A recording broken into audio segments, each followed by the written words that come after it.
There's hardly anything easier than installing pedals on a bicycle.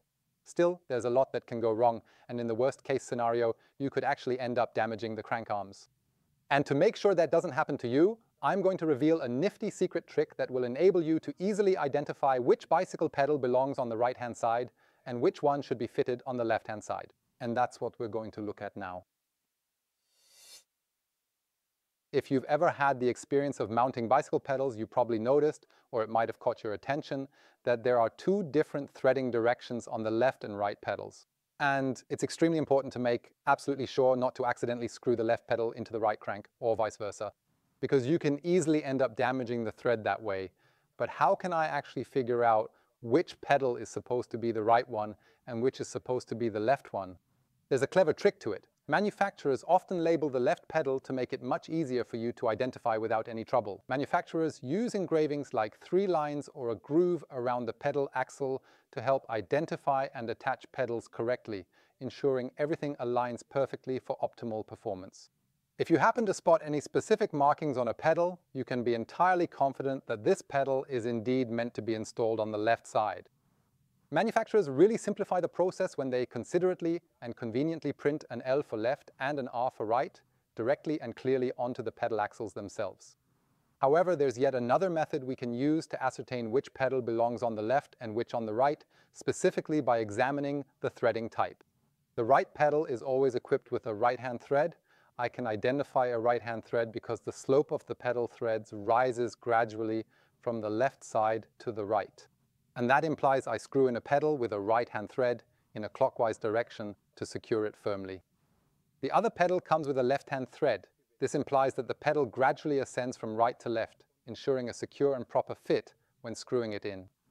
To securely attach a pedal with a left-hand thread, rotate it counterclockwise carefully. Once you're certain about which pedal goes on which side, you can quite easily and efficiently screw the pedal into the crank without any hassle. You will need to use an Allen key, also known as a hex key. Most pedals typically require you to have this tool in either a 6mm or 8mm size to fit properly. You should insert the millimeter Allen key directly into the pedal axle. In the situation where an Allen socket isn't available, make sure you use the 15mm wrench directly on the pedal axle itself. Utilize the tool when the pedal is securely fixed in the crank arm to ensure it's tightly fastened, effectively preventing any possible movement or looseness.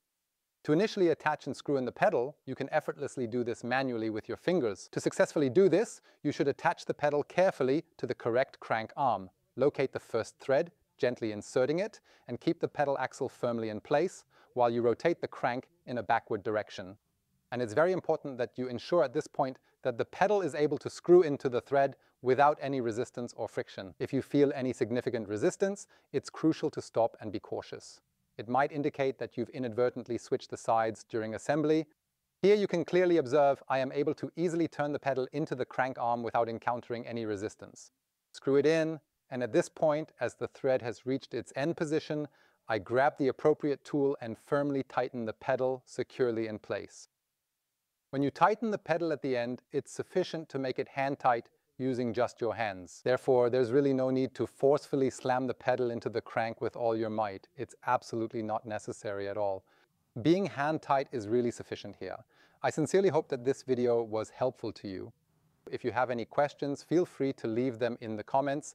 If you have suggestions on which topics or questions we should cover and answer in the next videos, also feel free to leave them in the comments. And please subscribe to our channel, as this shows us your wonderful support and lets us know that we should definitely keep going like this. So, see you until next time. This is Maxi from Rebike. If e-bike, then rebike.